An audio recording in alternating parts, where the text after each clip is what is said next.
श्री स्वामी समर्थ. स्वामी महाराज तुमच्या सर्व चांगल्या इच्छा पूर्ण करो ही स्वामींच्या चरणी प्रार्थना करते आणि आजच्या या नवीन व्हिडिओला सुरुवात करते. नवीन वर्षातील पहिला सण म्हणजे मकर संक्रांत, पण याआधी येतो तो म्हणजे भोगी. भोगी म्हणजे उपभोग घेण्याचा सण. निसर्गाने दिलेले नवीन धान्य, भाज्या यांचा आनंद घेण्याचा हा दिवस.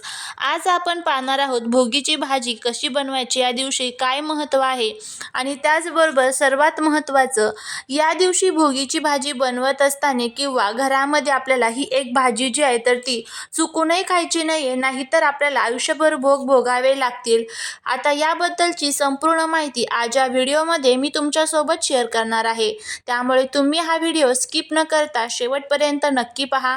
चॅनलवरती जर तुम्ही नवीन असाल तर चॅनलला सबस्क्राईब करा आणि अशीच माहितीपूर्ण नवनवीन व्हिडिओ पाहण्यासाठी बेल आयकॉनलाही प्रेस करा, म्हणजे जेव्हा कधी मी नवीन व्हिडिओ अपलोड करेल त्याचं नोटिफिकेशन सर्वात अगोदर तुम्हाला भेटेल आणि तुम्ही एक पण व्हिडिओ मिस करणार नाही.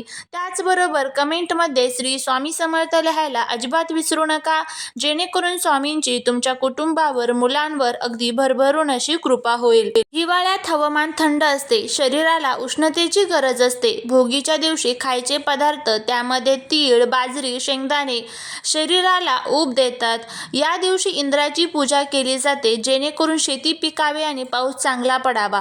शेतात आलेले नवीन पिकांचा नैवेद्य देवाला दाखवून कृतज्ञता व्यक्त केली जाते. भोगीच्या दिवशी लेकुरवाळी भाजी केली जाते. यात अनेक प्रकारच्या शेंगभाज्या आणि फळभाज्या यांचा समावेश असतात. यामध्ये शेंगभाज्या ज्या आहेत तर त्यात ओला हरभरा, घाटा, पावट्याचे दाणे, वटाणा, घेवड्याच्या शेंगा असतात. फळभाज्यांमध्ये वांगी, बटाटा, गाजर, बोरे, कच्चा पेरू असतो आणि इतर जे काही पदार्थ आहेत त्यामध्ये भरपूर तीळ, ओळे खोबरे आणि शेंगदाण्याचा कूट यामध्ये वापरला जातो. ही भाजी प्रामुख्याने लोणी लावलेल्या बाजरीच्या तिळाच्या भाकरीसोबत खाल्ली जाते.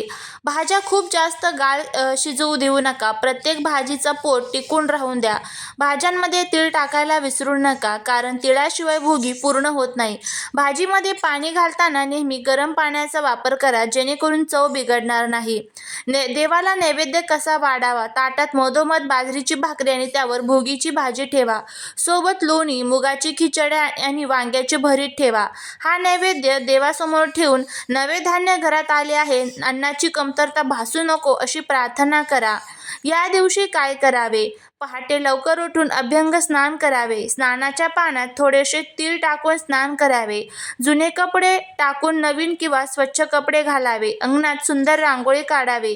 या दिवशी काय टाळावे? या दिवशी कोणाशीही भांडण किंवा वाद घालू नये. घरात नकारात्मक वातावरण ठेवू नये. मांसाहार आणि तामसी अन्न पूर्णपणे टाळावे. घरात कचरा किंवा अस्वच्छता ठेवू नका. ग्रामीण भागात आणि जुरा परंपरेत एक म्हण प्रसिद्ध होते, जो भोगी तो पापी आणि जो राबतो तो सुखी, किंवा भोगीच्या दिवशी जो चुकला तो वर्षभर मुकला, असं देखील अनेक ठिकाणी म्हटलं जायचं. तुम्ही विचार केल्याप्रमाणे या दिवशी चुका झाल्या तर भोग भोगावे लागतात असे का म्हणतात?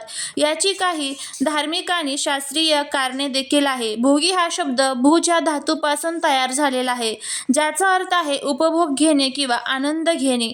वर्षातील असा दिवस आहे जेव्हा निसर्गातील सर्व नवीन अन्नधान्याचा आनंद घ्यायचा असतो. असे मानले जाते की जर तुम्ही या दिवशी निसर्गाचा हा प्रसाद, बाजरीची भाजी स्वीकारली नाही तर तुम्ही निसर्गाच्या चक्रापासून लांब जातात. भोगी हा कृतज्ञता सण आहे. या दिवशी आपण शेतातल्या नवीन भाज्या एकत्र करून खातो, पण जर कोणी हा सण साजरा केला नाही किंवा दिवशी साधे सात्विक अन्न या दिवशी खाल्ले नाही तर तो निसर्गाचा अपमान मानला जातो. जुन्या लोकांच्या मध्ये निसर्गाचा आशीर्वाद मिळाला नाही तर वर्षभर शारीरिक किंवा आर्थिक भोग म्हणजे कष्ट भोगावे लागतात. शास्त्रीयदृष्ट्या जानेवारी महिन्यात थंडी प्रचंड असते. भोगीच्या भाजीत वापरले जाणारे घटक शरीराला उष्णता देतात. जर या काळात शरीराला हे पौष्टिक घटक मिळाले नाही तर रोगप्रतिकार शक्ती कमी होऊ आजारपण सोसावे लागते. याला शारीरिक भोग म्हणतात. भोगीच्या दिवशी घरात भांडणे करणे किंवा अस्वच्छता ठेवणे अशुभ मानले जाते. असे म्हणतात की वर्षाच्या सुरुवातीच्या या सणाला जर घरात क्लेश झाले तर ते नकारात्मक वलय वर्षभर सोबत असते. या दिवशी अभ्यंग स्नानाला विशेष महत्त्व असते. तुमच्या आजूबाजूला जर कुठे पवित्र नदी असेल तर त्या पवित्र नदीमध्ये आपल्याला अंघोळ करायची असते, पण आपल्या आजूबाजूला पवित्र नदी असतेच असं नाही. त्यासाठी आपल्या धर्मग्रंथांमध्ये आपल्याला हे छोटे उपाय सांगितले जातात. आपल्या घरामध्ये ज्यावेळेस आपण अंघोळ करतो त्यावेळेस आपल्याला त्या अंघोळीच्या पाण्यामध्ये थोडेसे तीळ टाकून आपल्याला अंघोळ जी आहे तर ती करायची आहे.